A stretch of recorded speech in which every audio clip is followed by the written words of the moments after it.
Good morning class, welcome to IIM International Public School. Class, as you know, we started the chapter Working of Institution and today we will talk about Prime Minister and Council of Ministers. Institutions में देखिए Prime Minister और Council of Ministers they are very important part of the institutions. अब आप सोच रहे होंगे कि Prime Minister कैसे institution हो गया? तो देखिए Prime Minister most important political institution होता है, ठीक है, क्योंकि इंस्टीट्यूशन का मतलब केवल एक व्यक्ति नहीं होता है, ठीक है, एक व्यक्ति भी हो सकता है। यहाँ पर तो एज ए पर्सन है, प्राइम मिनिस्टर कोई होगा तो एक ही पर्सन होगा, वन पर्सन होगा, मल्टीपल पर्सन तो प्राइम मिनिस्टर हो नहीं सकते। बट प्राइम मिनिस्टर होने के लिए कोई पोस्ट नहीं निकलती, ठीक है, कोई फॉर्म नहीं निकलता कि आप फॉर्म को फिल करेंगे, कॉम्पिटिटिव एग्जाम देंगे और आपका हो जाएगा, आप प्राइम मिनिस्टर बन जाएंगे, ऐसा नहीं होता। प्राइम मिनिस्टर बनने के लिए आपको बहुत सारा सपोर्ट चाहिए होता है, किसका? मेंबर ऑफ पार्लियामेंट का। और वो जो मेंबर ऑफ पार्लियामेंट होते हैं दे आर रिप्रेजेंटेटिव, तो वो इलेक्ट होकर के आते हैं, लोग वोट करते हैं, ठीक है।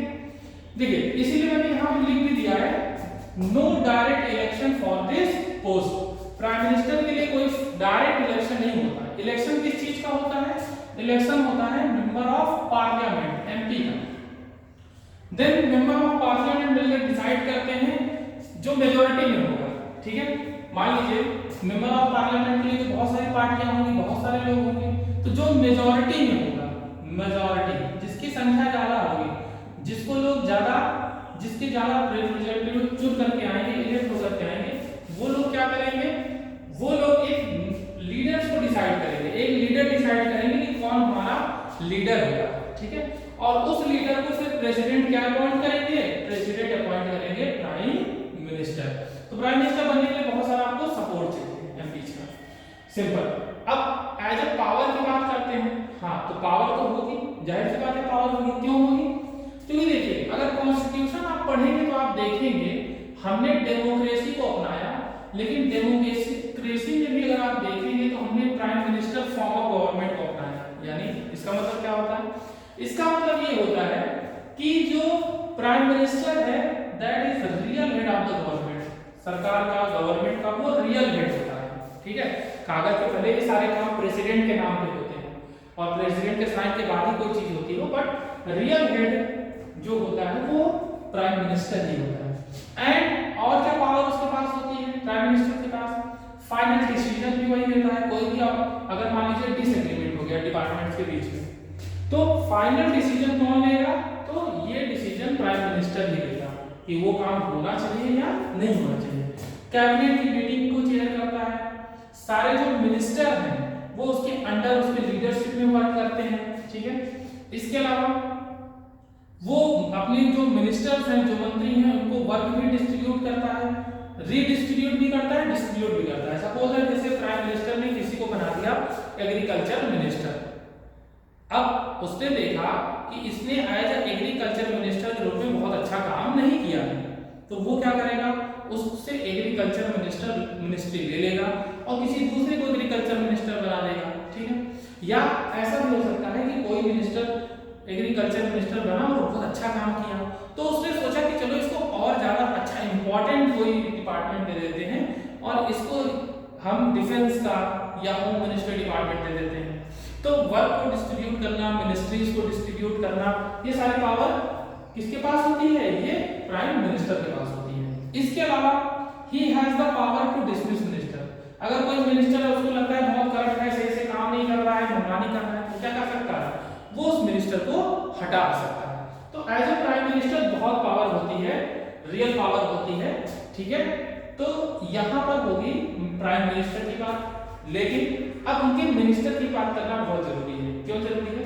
क्योंकि प्राइम मिनिस्टर अकेले कोई काम नहीं कर सकता, वो किसी सहायता से करता है? अपने काउंसिल ऑफ मिनिस्टर्स की सहायता से, यानी जो उसके पास मिनिस्टर्स का ग्रुप होता है, जो लोगों का ग्रुप होता है, उसकी सहायता से करता है, डिसीजन भी लिए जाते हैं। अब ये जो काउंसिल ऑफ मिनिस्टर्स हैं ये भी 3 टाइप्स के होते हैं।